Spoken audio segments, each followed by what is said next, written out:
Hi, I'm Charles with AniCap. Previously a mischievous student named Wu is told that he is now considered a villain for all his wrongdoings. There is a limit to how much evil a person can do and a meter to keep track. Wu has entered villain status, which means he will be haunted by vile spawn. Lian explains that he is his assigned protector, called a supervisor, but if Wu's meter goes into the red, then he will have to eliminate him. The story continues with Lian in the hospital. Wu points out how they have saved the city from a disaster even though no one will ever know, but he is glad that it's all over now. 3 days pass as Lian still hasn't woken up, but Wu is running out of money for food. It's okay though, as he plans to rip off Lian when he wakes up. Just then, Wu is kidnapped and silenced just as he remembers about the 100-meter barrier when he gets too far from his supervisor. One of the kidnappers knows about the supervisors, but points out that Lian won't be able to help him since supervisors can't hurt humans anyway. Wu states that it's useless to take him since Lian isn't with him, but the man reveals that they were after Wu anyway, and he will find out why soon. They arrive at a gigantic mansion, and Wu compliments the man for his wealth. The man reveals that he is just a butler though, and explains that his master is who wants to see Wu. Just then, Lian wakes from a nightmare and attempts to warn headquarters about the ultimate he fought. He isn't able to summon his meter though, which makes him think Wu might be trying to run away. However, we see that Wu is just busy being fed by maids. Wu is enjoying himself quite a bit just as he notices a man make what he calls a stunning entrance. The man can tell Wu is very happy with everything and asks if Wu would like to live like this every day. He only has one request, but Wu declines without even hearing it. Wu wants him to cut to the chase, and the man points out how Wu must recognize him from TV. He is the vice president of a huge company, and his name is Z, but Wu has never heard of him. Z reveals that his company has been struggling since his brother died. His brother's will left everything to his son, but his son is missing. Faith City rules state that if they can't find him, then the family fortune will just go to the city. Z then asks if Wu would pretend to be his missing nephew so that he can inherit the fortune. Z points out that Wu has always deceived people, and he will be paid handsomely for helping. Wu realizes that Z investigated him when Z explains that Wu will never be able to live near the platinum clock on his own, but he can if he helps Z. Wu points out that several others could have been chosen, but Z explains that Wu looks identical to his nephew.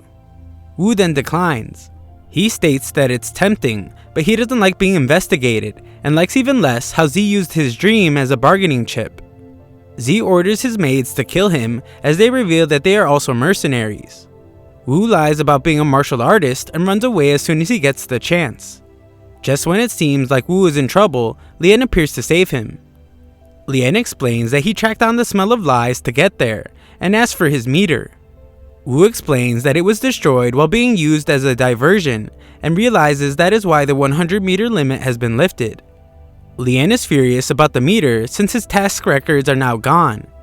The same goes for his supervisor level, and he was just one task away from being able to update himself. The two do their best to evade the mercenary maids, but find themselves stuck as Lian points out that he is still upset. Lian reiterates that hurting humans is a felony for supervisors. He has some memories of when Wu saved them though, and asks if they are friends. Wu is caught off guard and explains that he isn't loyal to friends, but doesn't mind if they consider each other friends. They are found as Lian then takes a beating, and the maids notice that he is pulling punches. The maids know he is afraid of punishment, but explain that they can only escape if they win the fight.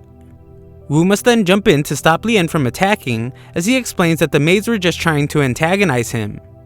Nearby, Z insults the maids for being useless, and instructs them to kill the supervisor, but we see that the maid only begrudgingly obeys his order.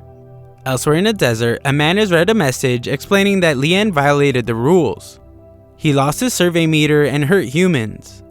The man is asked to handle the situation, and so he leaves. Back at the mansion, the maids chase our pair to a dead end. Lian pulls out his weapon, but instead of attacking, he shoots the ceiling instead. Everyone mocks them, and Wu points out how he thought Lian was going to fight his way out, but he just caused them more trouble by trapping them. Z then mocks them as they will die soon, but Lian points out that there are consequences for harming supervisors. Z plans to do whatever he wants, but Lian explains that there is a special supervisor to handle people like him. This special supervisor is unconstrained and can sentence anyone to death in the city.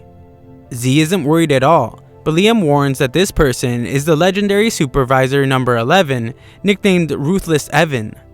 Evan is met by lions that he thinks are dogs and tries to get one to shake. He punishes it for not doing so, making them more obedient. The lion then barks like a dog for Evan, but he doesn't like how it sounded. Evan eventually reaches the mansion in search of Lian, but he gets no help from the security guards, so he takes them out. A battlesuit protects Evan from tanks, and Z is shocked to hear that just one intruder is causing all the commotion.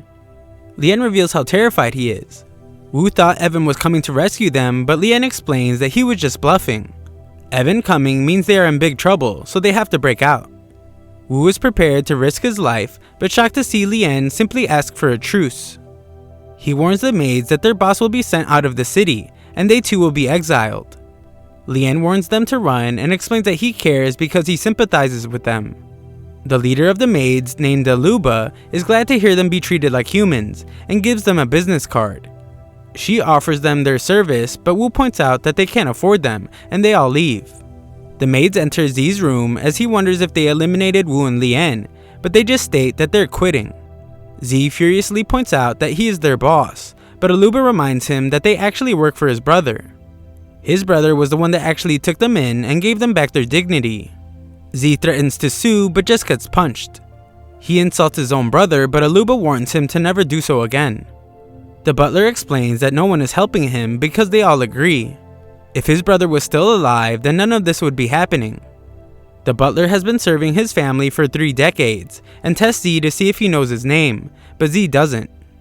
Evan arrives to explain that it's all over. He won't be the one to execute him though, and reveals that the inspectors will since they are aware of his scheme.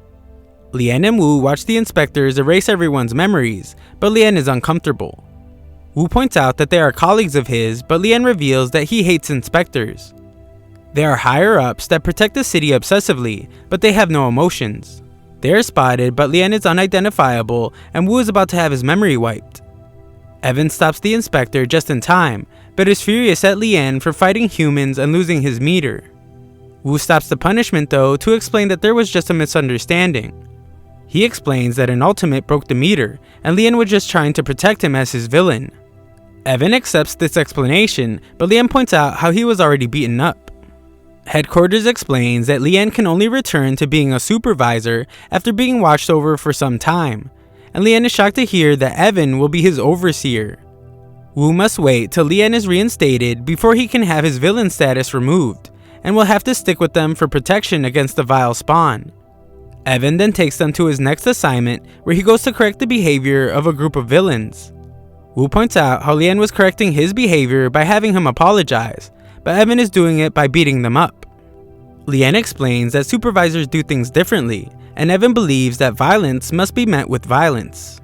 Evan then finishes correcting the thugs and gives an emphatic speech imploring them to use their power to protect the city. Lian is inspired just like the rest of the thugs, as we see that they all cheer Evan's name. Moments later, the thugs are sad to see their fearless leader go, as he instructs them to go out and build a better world. Afterward, Wu wonders why they are still in this town, and Evan gives Lian a task. He warns them to be careful as they might encounter other supervisors that are well known for being radical. Lian quickly realizes who he might be talking about, and explains to Wu that they are the conjoined twin supervisors notoriously nicknamed Life and Death. We then watch as a young boy named Kiki runs around town excitedly stating that his parents have returned. Spectators point out that his parents have been missing for 3 years, and Kiki does the same thing every single day.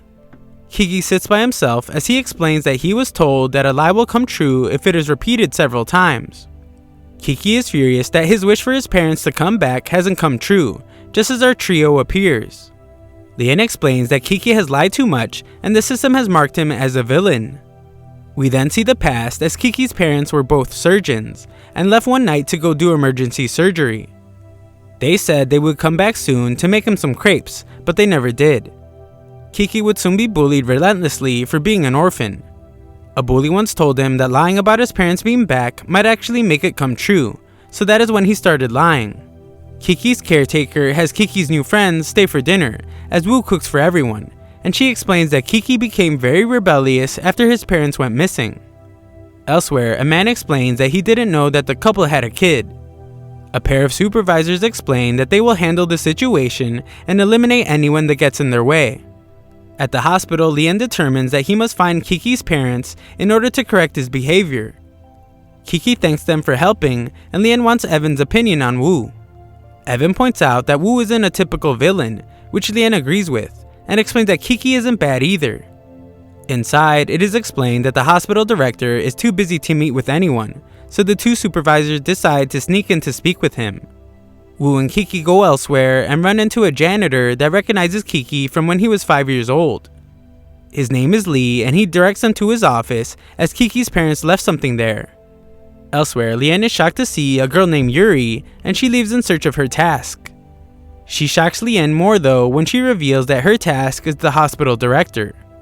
They follow her to the basement, but Evan realizes something and attacks. He asks why they are doing this, but she simply requests that they give up. The pair refuse to go along with their plan, so she stops them from leaving. Nearby, Wu wonders why they have come to a strange building, and Lee attacks them. Back in the basement, Evan points out that they have already violated several rules, and warns them to stop. Yuri points out that Lian is infected, and he wonders why they would be helping villains do evil things. Yuri reminds him that they are supervisors, and supervisors hate villains. She goes on to explain that the villains they supervise are murderers who are at large. She points out that villains are terrible people that commit horrible crimes, but never plead guilty. They refuse to repent, so she questions why they should be responsible for them. She reveals that sometimes they will just stand by and let vile spawn eat their villains. However, if they're in the mood, they will entice their villains to do more evil things and eliminate them when their meter turns red. Yuri points out that the hospital director is a ruthless killer, but Lian has heard enough. He is shocked to see how quickly Yuri regenerates, as she states that the winner will get to decide what happens next. Back at the other building, Lee's attack is stopped by Wu, and they see that Lee was possessed by something. They run away, but Wu wonders why they haven't been able to hide, and realizes that it's because of the surveillance cameras. The hospital director compliments him for realizing this, and explains that he has become very interested in Wu. Wu states that they need to find the surveillance room, but Kiki is just worried that his parents might have turned into monsters like Lee. Wu assures him that they didn't, and Kiki invites Wu over to eat some crepes when his parents get back. Kiki is curious about Wu's family, but Wu explains that he doesn't have parents and just a little brother. They are found soon after, and we get a glimpse of one of Wu's memories. Wu then wakes up to find the culprit behind all the wrongdoing. The creature is surprised to see that Wu doesn't fear him. It acknowledges how clever Wu is and demands that Wu become his servant. Kiki, of course, just wants to know about his parents, and the creature menacingly instructs them to discipline their kid. Kiki is ecstatic to see his mother and father, but everyone is shocked when Kiki's mother stabs him. Wu then has no choice but to speak with the creature as it serves crepes. The creature reveals that he has made Kiki's parents immortal, but the hospital director he controls has been dead for over a year. He then calls humans idiots for not being able to detect a parasite like him. He has created an army of parasites to control the city, and offers Wu anything he wants if he becomes his servant.